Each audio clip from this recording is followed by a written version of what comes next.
Right, so, stel jy belang in KAN. Yes, hier's vir jou 'n groot hoop, nee.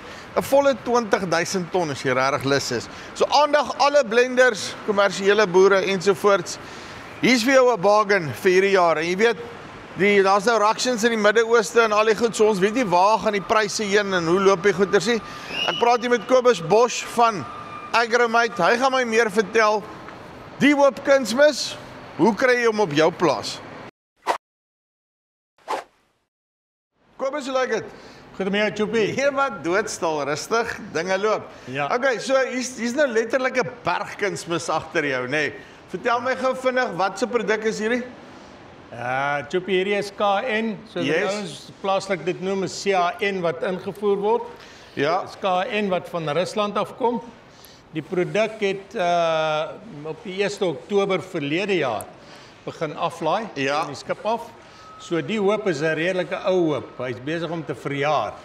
Ek is met jou, maar nou luister jy, wat is dit nou maar omdat hy net 'n bietjie laat ingekom het dat hy actually nog hier sou lê? Choppie, daar was baie vertragings in die hawe in Durban se hawe gewees verlede jaar. Skepe wat opgehoop het. Dan was daar ook die seisoen het 'n baie groot invloed gehad, van die seisoen was baie laat. Ja. En die ander invoerders het baie vroeg gekoop.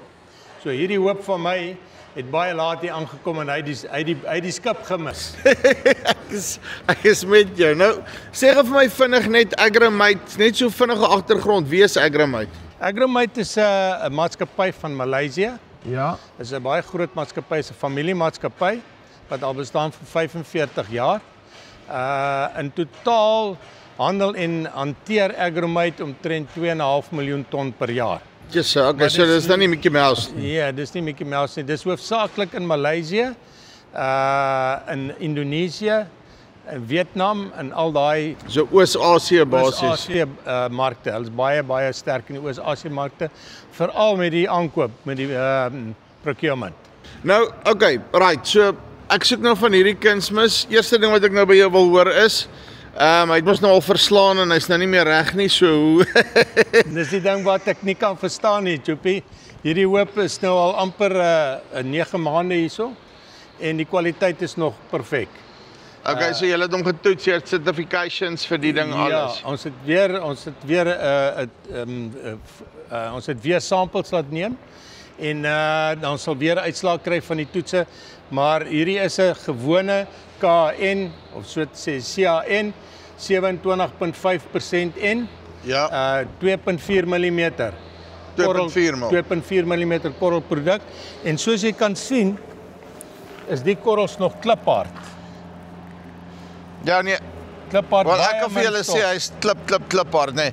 Ja. Wat Kobus nou ook nog nie weet nie, toe hy net vir my sê hoop kunsmis. Ek het my eie sakkie gebring, so ek gaan self 'n sample vat en hom wegstuur. Laat ons net seker maak dat die ding daarom honkie dorie is. Sê vir my, wat se verpakkings kry ek hom in? Moet ek nou die goed balk vat? Kan julle hom vir my versak?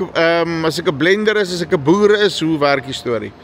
Choppie, ons kan hom versak 50 kg sakke en 1 ton sakke. Ja. Die vereiste vir die 50 kg sakke versakking is, ons moet vooruit weet daarvan. Okay. Want dit is 'n redelike oefening om 50 kg sakke te versak. En ek neem aan dan staan nog maar net 'n versakkingskoste en die tipe van goeders by. Versus as ek hom nou net balk vat en hy kan net aflaai. Dis hy. Okay. Nee, net vir interessantheid, want jy weet mos nou 'n bietjie meer van die goed, ek meen ons soos dat ons hierso staan het Israel nou letterlik paar dae terug besluit om vir Iran te bom. Nou, wat se effek dink jy kan dit hê op kunsmis oor die algemeen in die toekoms? Choppie, die onstabiliteit in die Midde-Ooste het 'n baie groot invloed op die stikstofpryse. Ja, want dis mos maar olie, dis olie en sand, dis about it. Dis dit. En daar's 'n baie groot gedeelte van die internasionale mark wat stikstof uit die Midde-Ooste uitkry. Dit is nou Kuwait, dit is Iran, dit is Israel, Jordanië, al die SABIC, ja, Saudis. Dit is 'n groot verskaffer van stikstofprodukte in die wêreld. So die onstabiliteit in die Midde-Ooste het definitief 'n invloed op die prys en soos wat jy gesien het verlede week en so aan, daar's verskriklik baie aktiwiteit daar en dit mag dalk die pryse van stikstof heelwat versterk. Net oor in terme van dit is dalk nie noodwendig 'n direkte invloed nie, maar indirek skepe wat nie kan uitkom uit sekere areas uit nie of vervoer of whatever ook al die geval mag wees, dit skep net onsekerheid. Ja, die onsekerheid het natuurlik 'n baie groot invloed op die logistiek. Ja. By die hawens is 'n groot probleem in sulke oorlogomstandighede. So die logistiek raak uiters moeilik. So wat jy vir my wil sê is eintlik hierso lê 'n ding waar jy jou insetkostes vir volgende seisoen kan vasmaak, so die ouens moet spring. Die ouens moet spring. Hierdie hoop is hier om te koop en die doel van hierdie oefening was reeds om te wys dat hierdie produk se kwaliteit is nog heeltemal reg. Dit voldoen aan alle vereistes. Ek ken die kunsmisbedryf. Stof is nie 'n probleem hierso nie, korrelgrootte is nie 'n probleem nie en die paar klonte wat jy hierso sien breek baie maklik op. Uitstekend. Kobus, dankie baie. Dankie Jopie. Right, so as jy 'n stukkie kunsmis op jou plaas soek of waar by jou mengaanleg, kom met hulle in kontak. Kan jy ten minste weet, daai goed, se pryse is vas en teen 'n goeie bargain.